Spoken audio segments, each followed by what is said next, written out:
Sejam todos muito bem-vindos a esse canal. Meu nome é Piedade. Se você não é inscrito, se inscreva, ative o sininho de notificação para ficar por dentro de tudo que é colocado nesse canal diariamente. Não esqueça de deixar o seu joinha, porque ele é muito importante para mim. E se você achar relevante esse assunto, compartilhe com quem você quiser, tá certo? Gente, eu quero falar sobre o que está acontecendo hoje dentro das igrejas, fora dela, na sociedade em geral, né? Os cristãos, eles estão sendo perseguidos ou censurados. A gente está vendo o que está acontecendo com o nosso amigo, o pastor André Valadão. Ele parece que ele é o presidente atual da Lagoinha, das igrejas da Lagoinha, uma igreja que tem se destacado em meio à sociedade e como uma igreja que está levando a salvação a muitos, uma igreja que realmente o diabo está de olho. E ele está sendo perseguido, e ele foi protocolado no Ministério Público uma ação contra ele, né? E vamos dobrar o joelho, vamos orar a favor do André Valadão, pastor André Valadão, orar pela sua família, porque hoje ele está sendo perseguido, ele, milhares de pessoas sendo perseguidas, né? E amanhã poderá ser eu, poderá ser você. Aliás, irmãos, nós já estamos sendo perseguidos. Tá? Estou passando por uma perseguição, não extremista, né? Mas eu estou sendo taxada na igreja por ser extremista por causa da minha posição. Tem pessoas que não têm certos conhecimentos, não que eu conheço tudo, mas tem coisas, irmãos, que existe, que as pessoas não sabem que existe, não acreditam. E quando você fala algo ali, a pessoa, ela não pensa para te acusar de extremista, né? E se tem uma coisa que me deixa triste e chateada, é ver pessoas falando de mim, falando aquilo que ela não sabe. Eu falo assim que uma pessoa para falar de mim, ela tem que me conhecer, ela tem que comer sal comigo. E então, depois disso, dela me conhecer, aí ela está liberada para falar o que ela quiser de mim. Tirando disso, não. Por quê? Como uma pessoa pode te acusar de extremismo só pelo fato de você se posicionar de acordo com aquilo que é certo? Hoje a gente está vendo que tudo que é certo é errado e tudo que é errado virou certo. Infelizmente, esse sistema já entrou dentro da igreja. A igreja, ela está se alinhando cada vez mais com o sistema mundano. O mundo, antes a gente orava para o mundo não entrar na igreja, não é verdade? E agora estamos orando, pedindo a graça e a misericórdia de Deus para Deus tirar o mundo de dentro da igreja. E quando você tem uma posição, né, eles já te chamam de extremista. Olha, gente, isso entristece a gente. Mas isso faz parte, porque o próprio Jesus disse que nós seríamos perseguidos.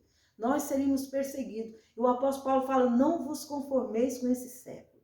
Nós não podemos nos conformar com o que está acontecendo hoje na sociedade, não só brasileira, mas internacional.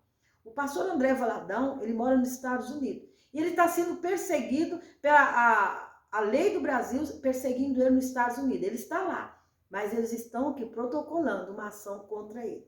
Essa ação que estão fazendo contra ele, por quê? Porque o André Valadão é um homem da mídia há muito tempo. Ele é muito conhecido, né? Muito conhecido mesmo, e ele tem uma influência muito grande na sociedade cristã, evangélica principalmente, mas no geral, na sociedade cristã, ele tem muita influência. Ele dirige uma igreja, um ministério que ele está incluído, é um ministério grande de alto, né? Que alcança muita gente, que alcança outros continentes. Então, o diabo está focando nele por quê? Porque quando pega uma pessoa grande, os pequenos ficam com medo. Nós que não é conhecido só dentro da casa, conhecido ali só na sua região, o sistema não precisa de mexer. Mexendo com o grande, os pequenos vai o quê? Recuar. O que vai acontecer? Se pegou ele que é grande, que é famoso, que é conhecido e que tem até um dinheiro para se defender, imagine o que vai fazer com aqueles que não têm nada. Não é verdade? Não é assim que a gente pensa? Vocês lembram quando mataram Jesus?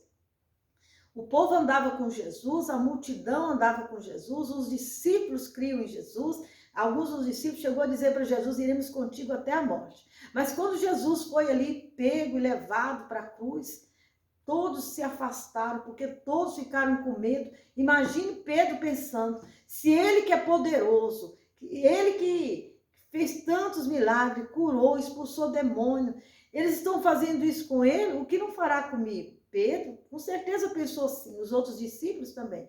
Então, todos fugiram. A Bíblia fala que o pastor foi ferido e o rebanho se dispersaram. Eles se dispersaram. Todos ali era rebanho de Jesus. Jesus estava rebanhando. Mas quando Jesus foi ferido, todos foram embora, ficaram com medo. Aqueles que eram pescadores voltaram a pescar. Os outros ficaram tudo sem esperança. Quando Jesus morreu, todos ficaram sem esperança. Eles pensaram, a nossa esperança pereceu. Que nem o povo de Israel, quando estava lá no cativeiro da Babilônia, quando eles ficaram sabendo que o templo lá em Jerusalém, Israel, tinha sido destruído, eles pensaram, pereceu a nossa esperança, Deus nos cortou, ou seja, Deus nos enviou para cá e agora o templo foi destruído, porque o templo era a representação da presença de Deus. Não tinha mais templo, então não tinha mais a presença de Deus. Então eles pensaram que Deus estava limitado ao templo, né? Às vezes nós achamos que Deus está limitado a uma certa situação, mas Deus, o trono de Deus está acima de tudo. O trono de Deus está no céu, no terceiro céu. Então Deus está no comando de tudo, Deus está no governo de tudo. Ainda que pareça que o homem faz o que quer aqui na terra, e quando falamos do Brasil, nós olhamos para Brasília, nós falamos as autoridades políticas de Brasília fazem o que querem, parece que ninguém toma nenhuma posição, ninguém se opõe a esse povo, eles estão fazendo o que quer, o que será de nós? Pereceram a nossa esperança. Os discípulos também, quando viram Jesus sendo preso, eles pensaram, acabou. Jesus disse que ele ia estabelecer o reino dele aqui na terra e nós acreditamos nele. E agora nós estamos aqui. Ele morreu e nós que acreditamos que o reino dele, ele ia ser o nosso rei, agora estamos sozinhos. Estamos agora nas mãos do inimigo. Agora sim que nós vamos ser destruídos. Imagina o que se passou na cabeça daqueles homens que Jesus ajuntou, os 12, os 11, né? Porque um já tinha morrido, que foi o Judas, o que traiu Jesus, né? Mas os outros 11 estavam desnorteados, sem esperança. Porque o rei, aquele que eles acreditaram, que ia reinar, que ia dominar, que ia acabar com o inimigo, ele também morreu. O inimigo matou. Nós estamos achando que a nossa nação não tem jeito mais. Mas Deus continua no controle. Assim como Jesus morreu, ressuscitou. E quando Jesus ressuscitou, ressuscitou junto com Jesus a esperança.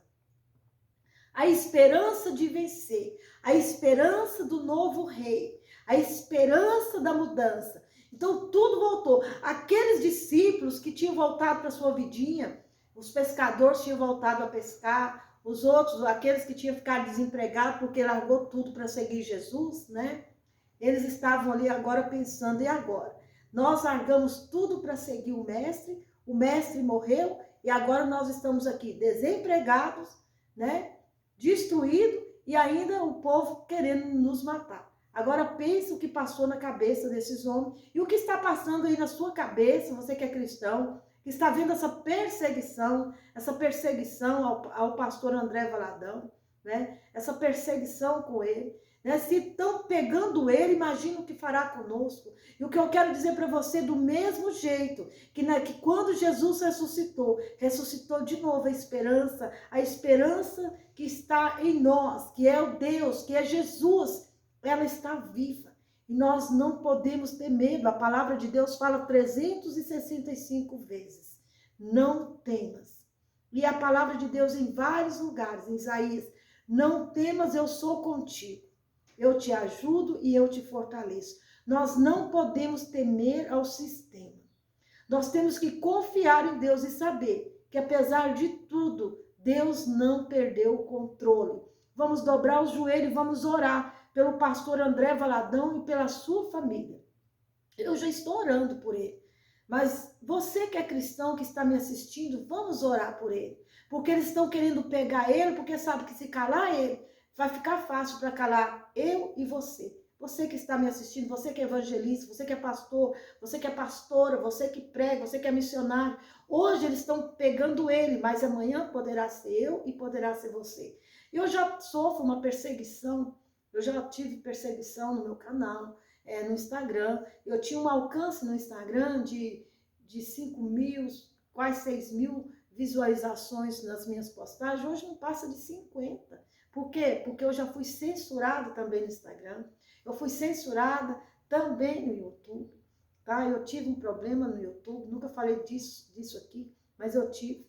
Dentro da igreja que eu congrego hoje, infelizmente eu estou sendo perseguida, eu estou sendo chamada de extremista só pelo fato de eu ter me posicionado numa situação que aconteceu na igreja. Quando eu me posicionei, não impondo a minha opinião, não impondo, porque eu não imponho nada a ninguém. Extremista é aqueles que usam de violência para fazer valer aquilo que eles querem. Esses são os extremistas. Extremista é chamado até de terrorista. Tá? E quando é uma pessoa inflexível, uma pessoa que não respeita a opinião do outro, eu não sou nada disso. Só pelo fato de eu ter falado algo ali, me posicionado contra uma situação que estava acontecendo ali, eu já fui chamada de extremista. E disseram mais ainda, que lá naquele lugar não cabe extremismo. Gente, não sou extremista. Estou apenas me posicionando. Eu convido você. Você que é evangélico, você que é pastor, você que é cristão, que é a igreja de Cristo. Porque no meio da igreja tem muita gente que se diz cristão e que usa o nome de cristão, que canta, que prega, que louva, mas que está alinhando-se com o mundo. Por quê? Porque não aceita, tem medo de ser perseguido. E até é muito mais fácil você se alinhar com as trevas do que com a luz. Porque com as trevas, o mundo já é treva. Então você não tem peso, você se alinha, você faz a vontade do mundo e tudo vai ficar certo. Mas quando você toma uma posição, aí o inimigo se levanta. Mas a palavra de Deus diz que o inimigo ele se levanta para cair, não é verdade? Não é assim que a gente fala? Não está escrito não, tá?